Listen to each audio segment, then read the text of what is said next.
ভাইয়েরা, আমাকে সবাই চাপ দিচ্ছে, কেউ বলে ভাই শেষ করেন, কেউ বলে চাচা শেষ করেন। আমি তাদেরকে নিশ্চয়তা দিয়ে বলছি, আমার মৌত আমার আল্লাহ নির্ধারিত সময় থেকে 1 সেকেন্ড আগে হবে না, এবং হায়াত যা দিয়েছেন তার 1 সেকেন্ড আগেও আমি যাব না। অতএব মহান আল্লাহর কাছে আবারও তৌফিক চাই।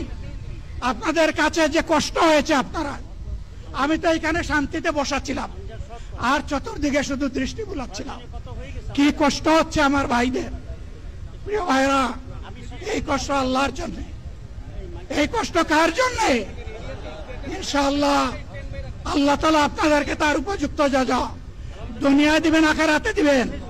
আপনাদের এই ত্যাগের বিনিময়ে নতুন বাংলাদেশ আমরা পেয়ে যাব। আসুন সেই নতুন বাংলাদেশের জন্য একবার স্লোগান দিয়ে শেষ করি, নারায়ে তাকবীর। আসসালামু আলাইকুম ওয়া রাহমাতুল্লাহ।